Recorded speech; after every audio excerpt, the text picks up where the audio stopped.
ఆంధ్ర రాష్ట్ర ప్రజలందరికీ నా హృదయపూర్వక నమస్కారాలు, ధన్యవాదాలు. ఎందుకంటే ఆంధ్ర రాష్ట్రం దారుణంగా దెబ్బతిని అభివృద్ధికి నోచుకునే టైంలో మంచిగా ఆలోచించి మంచి ఆలోచనతోటి మంచి దృక్పథంతో అత్యధికమైనటువంటి మెజారిటీ ఇచ్చి ఎన్డీఏ కూటమిని గెలిపించారు. మీ అందరికీ నాకు హృదయపూర్వక ధన్యవాదాలు మరోసారి తెలియజేస్తున్నాను.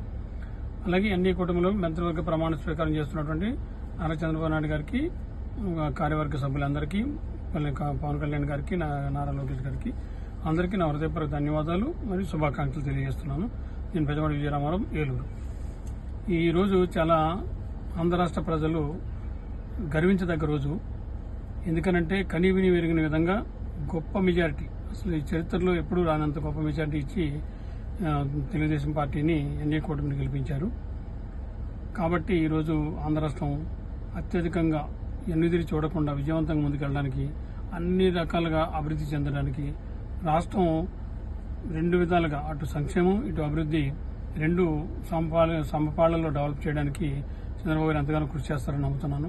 కారణం ఏంటంటే గతంలో ఉమ్మడి రాష్ట్రంగా ఉన్నప్పుడే ఆయన ఎన్నో రకాల సంస్థలు తీసుకొచ్చి ఆంధ్ర రాష్ట్రంలో యువతకి ఉపాధి కల్పించి అన్ని రంగాల్లో అభివృద్ధి చేసినటువంటి ఘనత ఆయనకు ఉంది.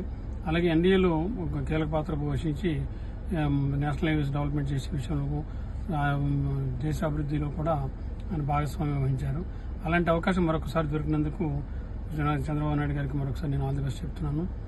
మన ఆంధ్ర రాష్ట్ర ప్రజలకు మనకు చాలా గర్వించదగ్గ విషయం. ఆంధ్ర రాష్ట్రం నుంచి ఎన్డీఏ కూటమికి గట్టిగా సపోర్ట్ చేస్తూ ఎన్డీఏ కూటమిలో భాగస్వామ్యం అవడం, ఎన్డీఏ కూటమి దేశ పరిపాలనలో భాగస్వామ్యం, దేశం యొక్క రాష్ట్రం యొక్క అభివృద్ధికి ఆయన ఎంతగానో పాటుపడ్డారు గతంలో. మరొకసారి అలాంటి అవకాశం దొరికింది. మరొకసారి గట్టిగా కృషి చేస్తారని, పాటుపడతారని నేను ఆశిస్తున్నాను. మరి ముఖ్యంగా ఆయనకి కేంద్రంలో అన్ని రకాల అవకాశాలు వచ్చినా రాష్ట్రాన్ని విడకుండా, రాష్ట్రాన్ని అశ్రద్ధ చేయకుండా రాష్ట్రంలోనే ఉండాలి, రాష్ట్రాన్ని అభివృద్ధి చేయాలి, రాష్ట్రం కోసమే పనిచేయాలన్న దృక్పథంతో ఎప్పుడు రాష్ట్రం కోసం ఆలోచిస్తూ రాష్ట్ర స్థాయిలోనే ఉన్నారు. కేంద్రానికి ఎప్పుడు కేంద్రంలో ఉప ముఖ్యమంత్రి అవ్వాలనో లేకపోతే ప్రధాని అవ్వాలనో ఆలోచించకుండా రాష్ట్రం కోసం ఆనెస్ట్లో కృషి చేస్తున్న నారా చంద్రబాబు నాయుడు గారికి మరొకసారి నా హృదయపూర్వక ధన్యవాదాలు తెలియజేస్తున్నాను.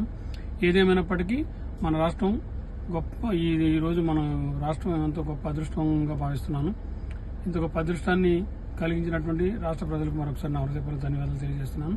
రేపటి నుంచి నా యొక్క వీడియోలన్నీ రియల్ ఎస్టేట్ మీద ఉంటాయి కాబట్టి అందరూ రేపటి నుంచి కూడా నా వీడియోలు కంటిన్యూ చూడాలని భావిస్తున్నాను. నేను రియల్ ఎస్టేట్ వ్యాపారంలో ఉన్నాను కాబట్టి రియల్ ఎస్టేట్ సంబంధించి రెండు రాష్ట్రాల్లో జరుగుతున్న అన్యాయాల మీద రేపటి నుంచి నేను వీడియో చేద్దాం అనుకున్నాను.